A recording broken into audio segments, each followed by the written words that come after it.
Mayong adlaw mga ka-agri-friends, ako dahil si Dexter Don Alingay ug welcome sa Alingay Hydroponic Farm. Ug ako ang magtudlo ug mag-share sa inyo kung unsaon ang mga DIY nga hydroponic system.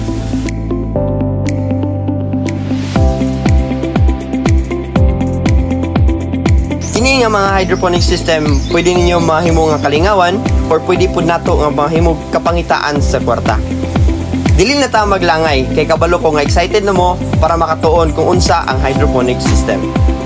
Before ta magsugod, kinahanglan natong hibal-on usa ug unsa ang hydroponic system.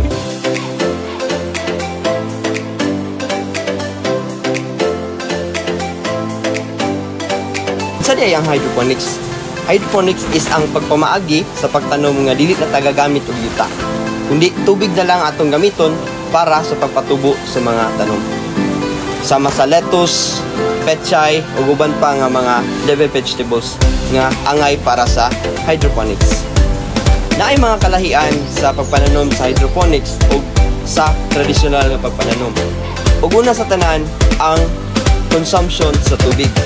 Ug unsa kadaghan ang magamit nga tubig sa tradisyonal, ug unsa kadaghan ang magamit nga tubig sa atong hydroponic system.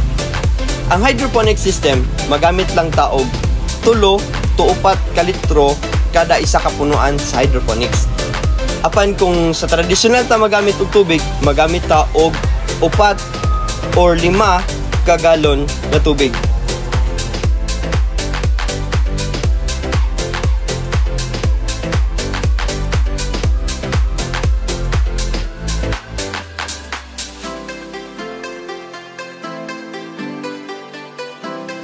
Ang sa hydroponic manggod, dili ta gagamit og yuta nini. Ang ato lang ginagamit is coco peat, depende sa kung unsa ang atong angayan nga medium para sa pagpananom. Ang akong ginagamit sa kuha is horticultural foam ug usahay magamit ko og coco peat. Sa traditional manggod, magamit sila og yuta, so mas madaghan ang trabaho unon. Sama sa mag-cultivate pa ka, fertilize pa kadaan sa imuhang yuta. Dili pareha sa kining hydroponics is ato lang siyang ibutang sa tubig tapos siya na ang bahala sa pagpatubo nini. Tungod kay wala man tay magamit nga yuta nini, pwede na to siya ma-set up dito sa mga urban areas nga wala nay mga matamnan nga yuta. Less ang tubig nga magamit tungod kay sa hydroponics is ga-recirculate lang ang tubig, gabalik-balik lang sa system. Dili sama sa traditional, nga ang sa traditional i-absorb lang sa yuta ang atong ihatag nga tubig. O ikatulo, less ang ato ang gasto nga magamit sa hydroponics compare sa traditional nga pamaagi. Kay ang hydroponics manggod wala na tagagamit sa iyaha og mga insecticides o pesticides nga magdungag pa sa atong gasto. Kay sa traditional, gagamit manggod sila og mga pesticides og insecticides para nga ma-prevent ang mga insekto. Usa pa pod nganong less ang labor sa hydroponics compare sa traditional, tungod sa hydroponics is gamay lamang nga kantidad sa fertilizer ang atong magamit compare sa traditional nga pamaagi.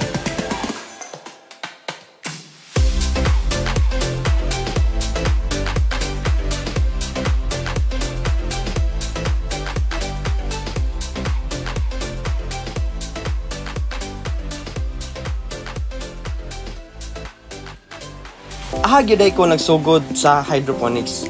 Una manggod is ako gabreed ko og mga ornamental fish. Sa ornamental fish manggod, kinahanglan og adlaw-adlaw og oras-oras nimo siya lantawon para kondisyon ang iyahang tubig. Tapos gaskwela manggod ko, dili kayo nako siya ma-manage. So, nangita ko pamaagi aron nga bisan og dili nako siya ma-manage og tarong, nindot gyapon ang tubig nga naa sa ako ang isda.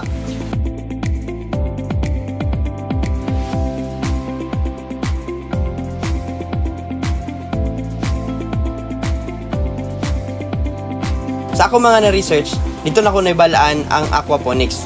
Ang aquaponics is combination siya sa aquaculture o hydroponics. Nga gagamit o pamaagi nga ginatawag nga nitrification. Then sa aquaponics, nagsugod ko og trial and error sa iyaha. Hangtod nga nabalaan ako kung unsa gyud ang gikinahanglan sa tanom para mutubo siya. Niabot sa time nga mas na-focus na ko sa hydroponics kaysa sa aquaponics. Kaysa hydroponics manggod, mas less ang mga gaston compare sa aquaponics.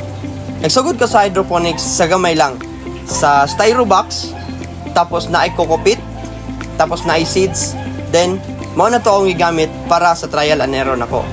Niabot sa time nga nadungagan na og nadungagan pod ang ako ang mga knowledge about sa hydroponics, mas na-focus sa iya ha, og mas gitagaan ako siya oras. Mao ni nga mas nilambo siya karon.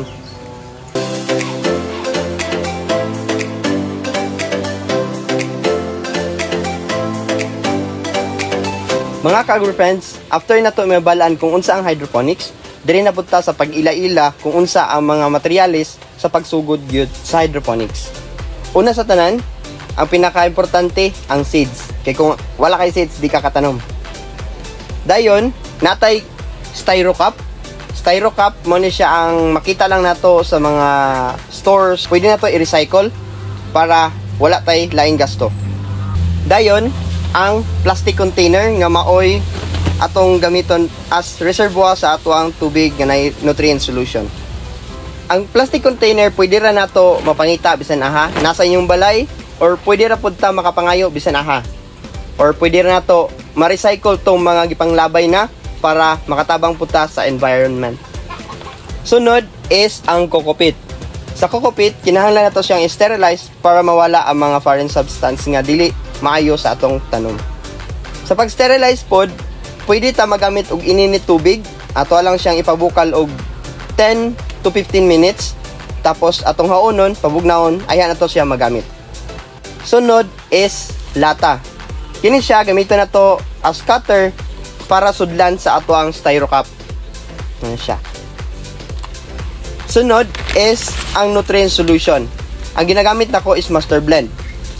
Naay tulo ka part ang nutrient solution. Ang calcium nitrate, ang NPK, o ang magnesium sulfate. Kini nga fertilizer, mo ni siya ang magpatubo sa atong mga itanom sa hydroponic system. Ang una nga step sa pagbuhat sa pinakasimple nga hydroponic system is ato ang i-prepare una ang ato ang tamnan. Una ang plastic cup. Ato siyang ikat nga naa siya bangag kalutsan sa ugat. Sa pagkat sa styro cup, kinahanglan nato og kutsilyo or cutter. Una is ikat nato siya gikan sa ubos paibabaw. Sama ani nga para maagian siya sa ugat paubos.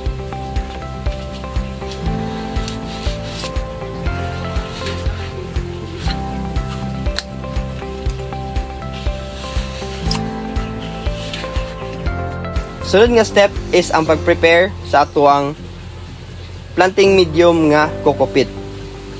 Sa pag-prepare niya, kinahanglan nato siya nga i-sterilize 10 to 15 minutes sa ininit nga tubig para mawala ang mga foreign substance niya. Sunod is ang pag-prepare sa atong tamnanan. Una is ato siyang bangagan ang atong cover sa atong container para naatay lusutan sa atuang styro cup. Ang ato ang gigamit nga pang-cover sa atong container is styrofoam lang. Tapos, ang atong gamitong pag-cut niya is kining lata. Inaniyaw na to pag-cut. Ato lang ituyok. Iduot pa ubos. Then, palusot. Tara! Ang sunod nga step is ang pagmix sa nutrient solution diri sa tubig nga naa sa container. First is ato siyang i-measure kung pila ka ml ang atong ibutang nga nutrient solution diri sa atong container. Kini siya is naa siya sa 4 liters of water. Ang ratio man sa atong nutrient solution is 2.5 ml per liter. So kinahanglan nato sa 4 ka litro, kinahanglan nato og 10 ml of concentrated nga nutrient solution. So yun ani ang pagmix sa nutrient solution. Iuna na to ang A ug ang B. Ang A solution is composed siya sa magnesium sulfate ug NPK. Then kining B solution is the calcium nitrate. Ang nanion pagmix sa atong nutrient solution diri sa atong container. Una ato siyang ibubo. Tapos i-mix na to siya tarong. Ayha na to isunod ang solution B. Tapos i-mix na po to siya tarong.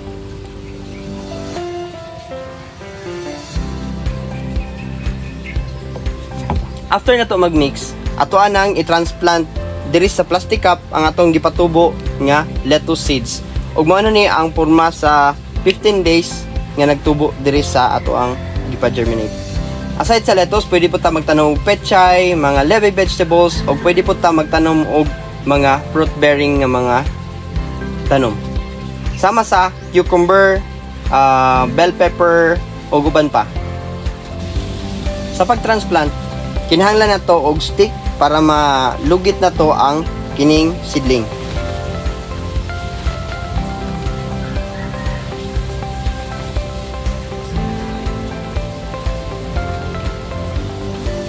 Ayha na to siya ibutang sa plastic cup.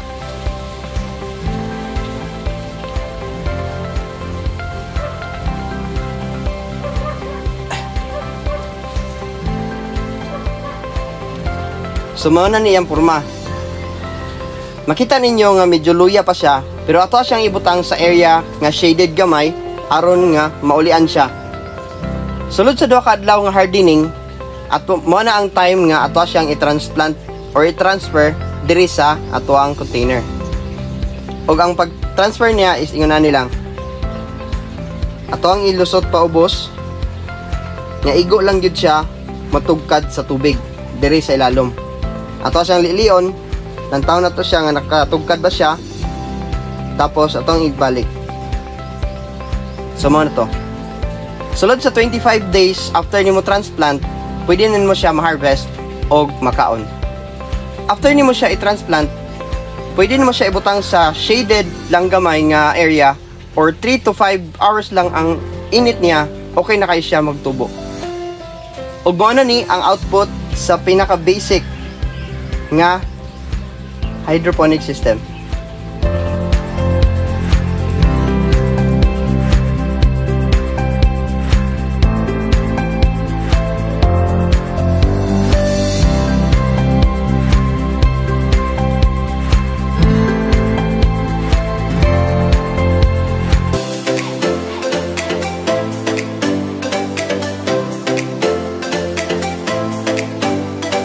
Gani ha, atong nahisgutan ang isa ka pamaagi sa pagbuhat sa hydroponic ug mao to ang Kratky method.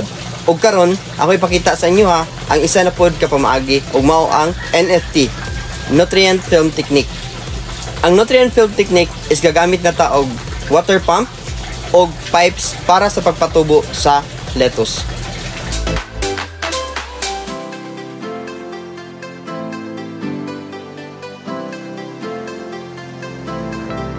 Sa NFT method, naatay ginatawag nga water pump nga maoy nagdala sa tubig gikan dito sa reservoir hangtod dito sa inlet sa atoang pipes. Sa NFT method, mag-recirculate lang ang tubig. Naatay ginagamit nga water pump para mag-pump sa tubig gikan sa reservoir hangtod sa inlet sa atoang pipes. Then gikan sa inlet sa atong pipes, mag-exit siya dito gihapon sa atoang ginatawag nga reservoir. Tapos mag-recirculate siya, magbalik-balik lang dayon.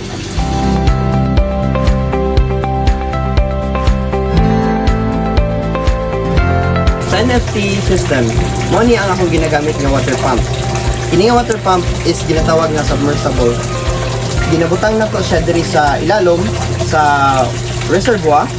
Tapos mag-pump siya padulong dito sa inlet sa atoang system. Tapos mubalik siya diri na pod padulong sa reservoir. Og mag-recycle ra sa din siya.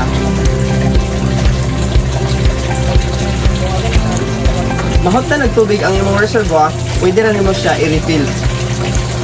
Para nga magpadayon na pod ang iyang pag-circulate.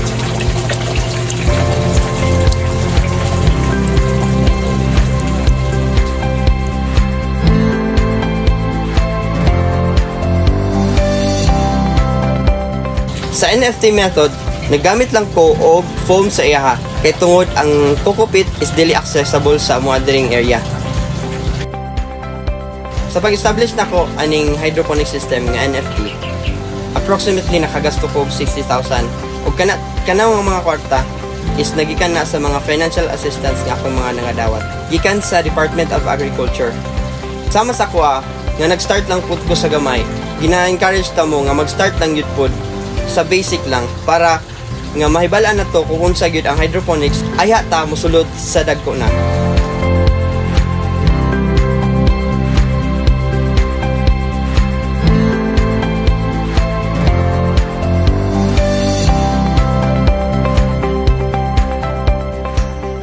Sulod sa 45 days, maka-harvest ta og 500 heads sa lettuce. Kanang 500 heads, pwede na to ibaligya og tag 25 pesos per head. So maka-income tag 12,500. Og ang 60% ana mao ang atong gasto sa pagpananom ani, tapos ang 40% mao ang atong ginansya.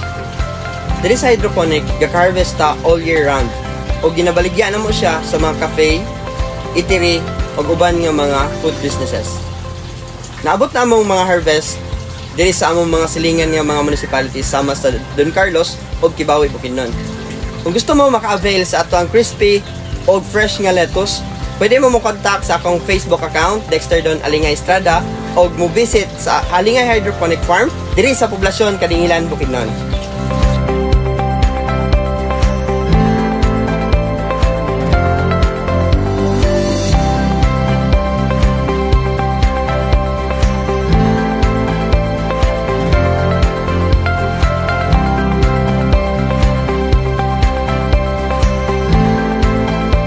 Mga ka-agrifriends, kung gusto niyo mulambo isip usa ka hydroponic farmer, una-una perminti nga beginner ka, nga naa pa kay may balaan nga daghan sa uban pa nga mga hydroponic farmer.